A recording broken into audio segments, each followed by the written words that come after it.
दिल्ली के चाणक्यपुरी में छिपा है एक रहस्यमयी और भूतिया महल, मालचा महल। कभी नवाबों का शाही आवास रहा यह महल आज वीरान और डरावने किस्सों का गवाह बन चुका है। इस वीडियो में जानिए मालचा महल के पीछे की खौफनाक सच्चाई, इसके इतिहास, नवाब परिवार की दर्दनाक कहानी और क्यों कहा जाता है इसे दिल्ली का सबसे डरावना महल। अगर आप भी हैं रहस्यों के शौकीन तो इस वीडियो को अंत तक जरूर देखें। वीडियो पसंद आए तो लाइक करें, शेयर करें और चैनल को सब्सक्राइब करना न भूलें।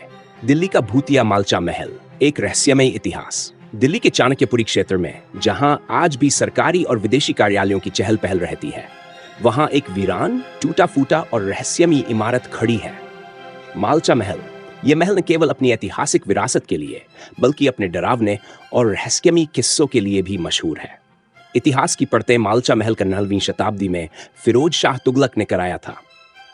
इसे शुरू में मालचा महल हंटिंग लॉज के नाम से जाना जाता था, जहां सुल्तान शिकार करने के बाद विश्राम किया करते थे। यह स्थान मालचा गांव के पास स्थित था, जो अब दिल्ली के राजनीतिक इलाके का हिस्सा बन चुका है। शाही इतिहास के बाद इस महल की सबसे चर्चित कहानी जुड़ी है अवध के अंतिम नवाब वाली शाह के वंशजों से। भारत की आजादी के बाद जब रियासतें खत्म की गई तो अवध के नवाब का परिवार दर दर भटकने लगा।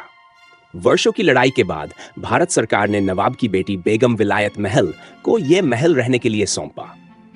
दर्द और अकेलेपन की दास्तां, बेगम विलायत महल ब्रिटिश राज की नीतियों और आजादी के बाद की परिस्थितियों से इतनी आहत थी कि उन्होंने दिल्ली के रेलवे स्टेशन पर वर्षों तक भूख हड़ताल की।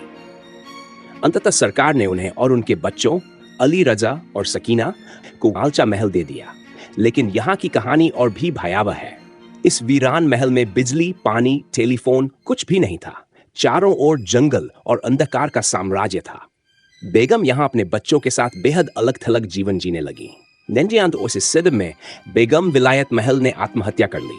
उनके शव को महल के अंदर ही दफना दिया गया। इसके बाद उनके दोनों बच्चों ने महल से दुनिया को लगभग पूरी तरह काट लिया। भूतिया कहानियों की शुरुआत। महल के आसपास के लोग मानते हैं कि रात को वहां से अजीब अजीब आवाजें आती हैं। स्थानीय लोगों और कुछ पत्रकारों का दावा है कि उन्हें अंदर से चीखें सुनाई दी, और कई लोगों ने दावा किया कि उन्होंने सफेद कपड़ों में परछाइयां देखी। माना जाता है कि जो भी बिना इजाजत महल में घुसता वह डरावनी घटनाओं का शिकार होता। अली रजा की मौत के बाद महल पूरी तरह वीरान हो गया। अब वहां न कोई रहता है, न कोई देखभाल करता है।